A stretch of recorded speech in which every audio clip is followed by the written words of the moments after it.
Let's talk about the political activist and the TTRPG hobby. You know, the people that tell you everything that is old school is either racist or sexist. I honestly don't take them too serious when you see how they behave outside of the hobby. You know, like when it comes to pronouns. You know, the thing that people, refer to you as when you're not there. Pronoun. So if I'm not there, this is how the person refers to me. Well, that's none of my business how they refer to me. And if I try to make it my business, if I start trying to tell them what my pronoun is, you know what I'm doing? I'm trying to control that person. Nothing more. And let's be honest, as we know, the majority of accusations of bigotry, racism, sexism are all false accusations. False accusations of bigotry is only meant to control people. That's all it's meant for, and we know that. And then we get to cultural appropriation. And they don't argue that you can somewhat, cultural appropriate something. No, they're saying fully.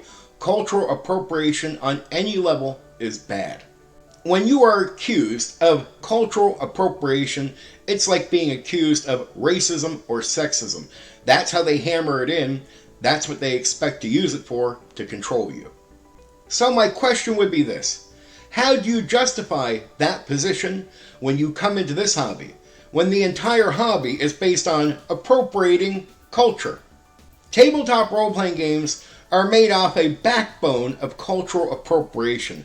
Of course, we're going to be stealing from cultures, appropriating what we need for the game. The game is based on stealing ideas, putting things together, and creating a fun time. It doesn't matter if you use it in a negative way or a positive way.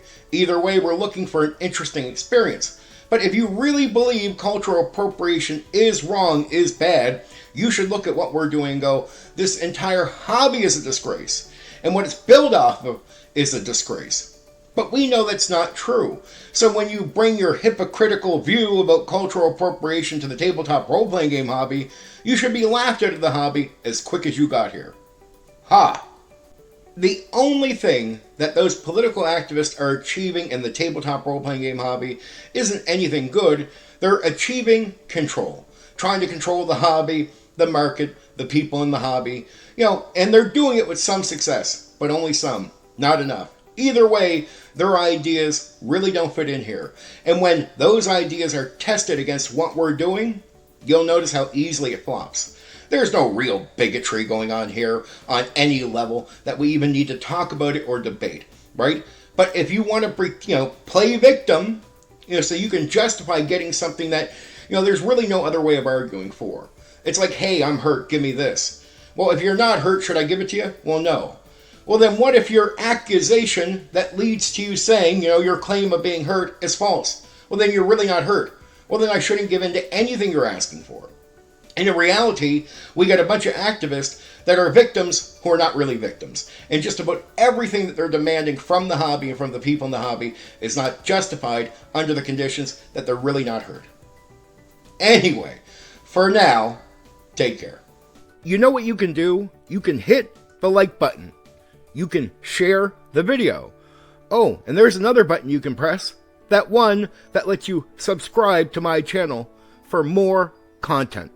Oh yeah, there's that bell thing. You can press that so you know when I've uploaded a new video right away.